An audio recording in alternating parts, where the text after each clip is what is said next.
আমার আজকের রেসিপি বাঁধাকপির পকোড়া। আর বাঁধাকপি পকোড়া করার জন্য আমি এখানে একটা মাঝারি সাইজের বাঁধাকপি নিয়েছি, সেটা কেটে আমি হাফ নেব। এখানে দিয়ে এটাকে আমি এভাবে সরু সরু করে কুচিয়ে নেব। পকোড়া করার জন্য বাঁধাকপি কিন্তু একটু সরু সরু করেই কুচিয়ে নিতে হয়।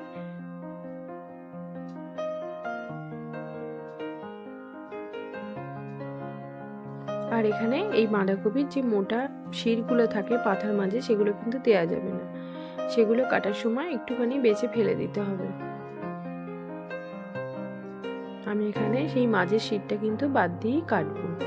আর খানিকটা ধনেপাতা কুচিয়ে নেব।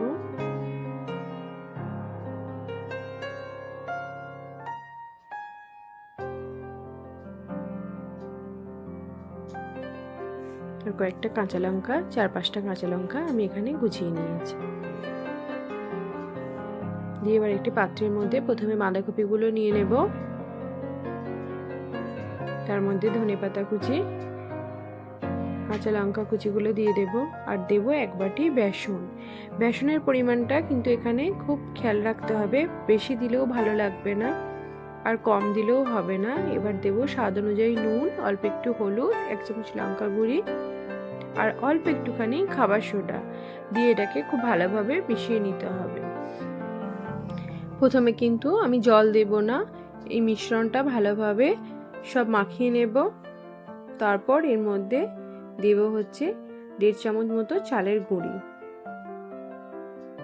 চালের গুঁড়িটা দিলে খুবই মচমচে হয় এবং খেতে ভীষণ টেস্টি হয়। আমি এখানে 1.5 চামচ চালের গুঁড়ি দেব। দিয়ে এবার এটা চালের গুঁড়িটা মাখিয়ে নিয়ে অল্প করে জল দিয়ে আমি একটা টাইট মতন ব্যাটার তৈরি করব।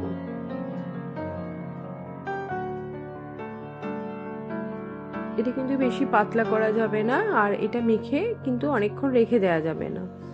এটা মেখে কিন্তু সঙ্গে সঙ্গেই ছেঁকে নিতে হবে। এবার আমি একটা কড়াইয়ে তেল বসাবো, আর এই পকোড়া অবশ্যই সর্ষের তেলে ভাজতে হবে। সর্ষের তেলে ভাজলে খেতে তো বেশি টেস্ট লাগে।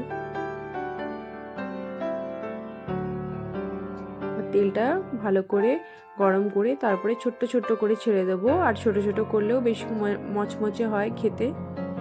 দিয়ে ভালোভাবে এটাকে মাঝারি আঁচে গোল্ডেন কালার করে ভেজে নিতে হবে। তেলে ভাজা আমাদের সবারই খুবই প্রিয়। ভিডিওটা যদি ভালো লাগে আমার চ্যানেলটা সাবস্ক্রাইব করবেন, ফলো করবেন, লাইক করবেন, কমেন্টস করবেন। এটাকে গরম গরম সসের সাথে পরিবেশন করুন, চায়ের সাথে খুবই ভালো লাগে, শুধুও ভালো লাগে খেতে। আজকে এই পর্যন্তই, সবাই ভালো থাকবেন।